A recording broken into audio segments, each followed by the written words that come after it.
Today, I'd like to take you on a cross-country flight from Landemer to Avranches in northwest France, a stunning journey from coastal soaring to inland thermaling, following the coastline and landing 120 kilometers south of launch near Mt St-Michel. In this video, we'll go into detail about the flight and I'll explain the different options I chose along the way. But to start with, we'll take a look at the conditions of the day and we'll spend some time discussing sea thermals, how they form and how you can use them to transition to regular inland thermaling. So this is a surface pressure chart from the day of the flight, and it's actually the type of weather pattern you want to look for. Now first of all, if you want sea thermals to form, you need a strong contrast between sea and air temperatures, which typically occurs around autumn when the sea remains relatively warm and polar air outbreaks become more frequent in northern Europe. Now this is exactly what's happening here. It's the 28th of September and you can see a band of cold polar air linked to the low pressure system located in the top right corner of the chart, which is slipping southwards towards the Mediterranean. Now about this air mass, it actually starts off as very stable polar air and then becomes increasingly unstable as it moves south, passing over warmer sea and land. As a result, it is already unstable when it reaches the English Channel, and it becomes even more unstable due to the contrast between air and sea temperature, which is not too extreme by the way, but should be enough to trigger convection, especially at night and in the morning when the temperature difference between air and sea is greatest. So we can reasonably expect thermals to trigger at the surface with inland activity later in the day. Another interesting feature here is the presence of a high pressure system to the west, and more particularly high pressures at height above our position, which you can see here on this 500 millibar geopotential height chart. Now this will lead to a strong inversion due to adiabatic heating of sinking air, which limits the vertical extent of convective clouds. This creates milder, more favourable flying conditions compared to areas closer to the low pressure centre. So to summarise, we have good instability, and given the solar radiation at this time of year, thermals are likely to develop inland as well. So we can expect to climb out and then go cross country inland. Looking at the local forecast, the conditions look really good. Cloud base is predicted to reach 1,000 meters above the sea in the morning and around 1,000 meters inland as well from 11 AM onwards. The wind is from the north to northwest at roughly 8 to 12 knots throughout the boundary layer, becoming 5 knots in the afternoon as the center of the anticyclone drifts to the east. So from what we see, there seems to be great potential for cross country from Landemer on that day. So Landemer is a stunning site located on the northwest coast of France at the tip of the Cotentin Presqu'île in Normandy. It faces northeast, but it can be flown in winds ranging from northeast to north-northwest. There's no landing option at the bottom and launches on a slope, which can make takeoffs a little bit tricky in strong winds, and which is why this site is mainly suited to advanced pilots. There's been a large number of XC flights from here, with a record set at 259 kilometers by the great Denis Chouraki.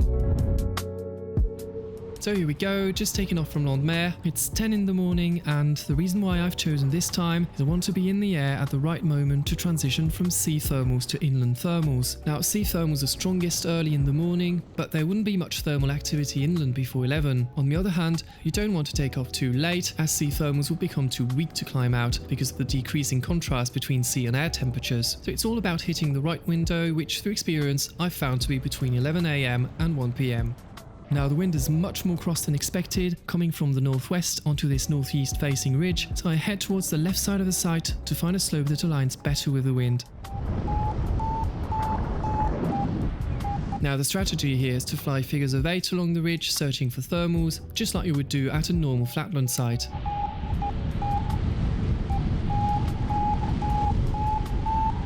So what I'm doing here is I'm trying to hold on to anything that's climbing actually. You really have to work each of those tiny little bubbles to gain altitude, and it's going to make your thermal search a lot easier. Sea thermals are usually weaker than those you can find inland, so you really have to pay attention to the slightest bits of lift. I usually start circling early as soon as I'm clear off the ridge, because it helps me visualize the shape of the bubble I'm in. Sometimes I think it's a good idea to push into wind in search of thermals, as this allows you to circle over the ridge at a higher altitude. One interesting thing about sea thermals is that they're visible from a distance, as they locally increase wind speed, which forms ripples on the water surface. Another key indicator is clouds, especially larger ones, as thermals are usually found beneath them, so I try to track their movement to see where thermals might pass along the ridge. Now at this point we've been flying for about an hour and a half, and I still haven't seen a proper thermal in that time. The wind has dropped considerably, and I'm starting to think I may not be able to climb out today. So I head back to launch for a little break, but I'm actually struggling to lose altitude, so I try a few wingovers before I realise I'm actually in the most consistent lift I've seen all day. So I immediately switch back to thermal mode and I start circling.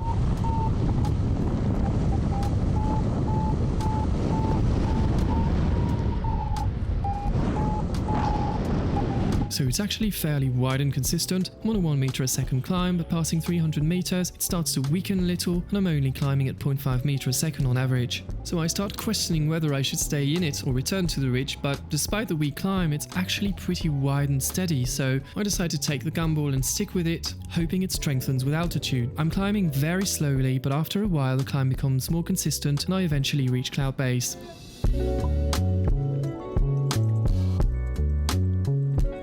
Now that's when things start to get serious, so the point here is to find another thermal that was triggered inland, but we're at the moment when these inland thermals are just starting to develop, so you really need to stay observant here and don't rush for the next dying sea thermal cloud. So what I'm doing is I'm staying under the cloud for as long as possible, drifting with it and looking for signs of thermals forming downwind.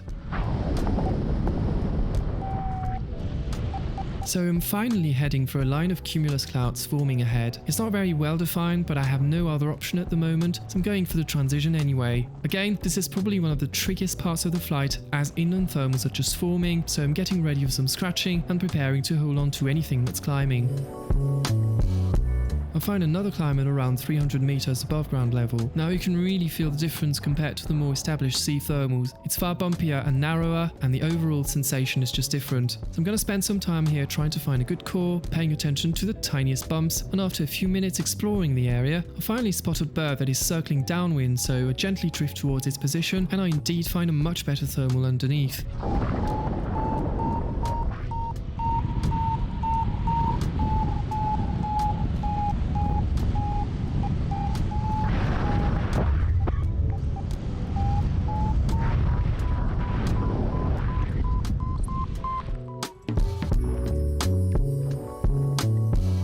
Now the climb rate is not exceptional between 0.5 to 1 meter a second, but it's much more consistent and it allows me to climb back up to about 700 meters.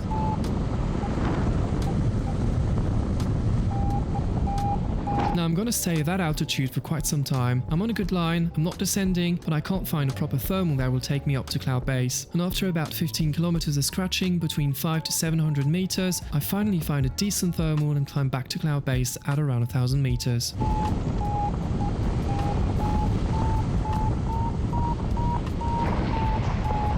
The next transition is fairly obvious. I'm simply following another line of cumulus clouds, hopping from one cloud to the next.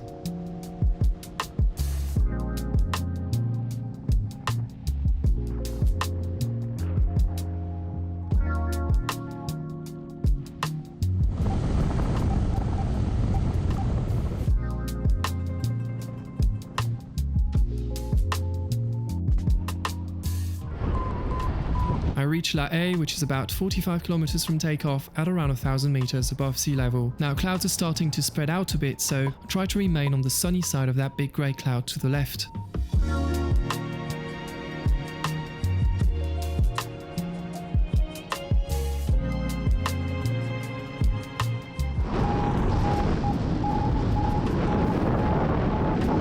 A couple thermals later and we're above Lessay, 53 kilometers from takeoff. Now this moment things are getting really tricky. There's a huge blue hole ahead, followed by a massive spread out. Now the first problem is I need to find a way across the gap to rejoin the cumulus clouds in the distance, and the second problem is those clouds are so spread out that I can't just go straight underneath and hope it works. I'll most probably encounter very weak lift or even rain there. So the best option here would be to navigate around this mass of clouds, aiming for the sunny side closer to the shoreline. Now what's also interesting about this area is that it appears to be on the sea breeze front. What's happening is we've got cold air blowing from the sea to the shore to replace the warmer air that's rising, and as it pushes inland, it actually acts like a small cold front, pushing the warmer air from below and triggering thermals. So this, coupled with the shining sun, makes it a pretty safe area to head for. Now the question is, how am I going to get there? Well, there are a few cumulus clouds popping up here and there into the blue sky, but they're not very well defined and they quickly disappear. So I cautiously move forward, circling in any bit of rising air, and after a few kilometers between 5 and 600 meters, I eventually find something that's climbing slightly better, allowing me to climb back to 900 meters. Now I'm actually aiming for the tiny cumulus on the edge of the bigger cloud here, which looks really active to me, so I'm gonna fly at right angles to the wind to try and reach it. Luckily I find an intermediate thermal, so I can repeat the process and eventually reach the sea breeze front more easily, and as expected, the next thermal brings me right back to the edge of the first line of clouds at 900 meters above sea level.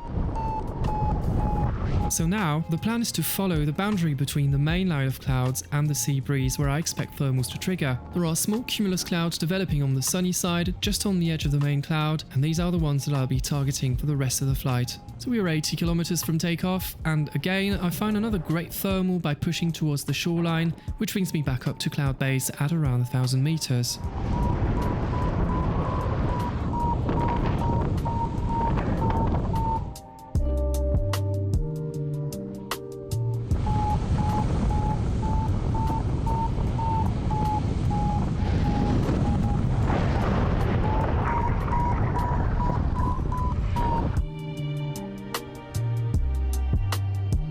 I'm not very high, around 600 meters on average, and although the scenery is outstanding, I try to remain as focused as possible. I'm flying over the boundary between sunlight and shadow, and whenever I gain a bit of altitude, I look out for signs of thermal activity at cloud base. You really have to distinguish between the main clouds spreading above and the small cumulus clouds developing just underneath the cloud cap. So after another 20 kilometers of scratching between 400 and 800 meters while crossing the city of Granville, I finally hook another great thermal that brings me back to cloud base at over 1,000 meters. So I'm drifting from cloud to cloud for another 15 kilometers and I finally get rewarded by an amazing view of Mt St-Michel Bay.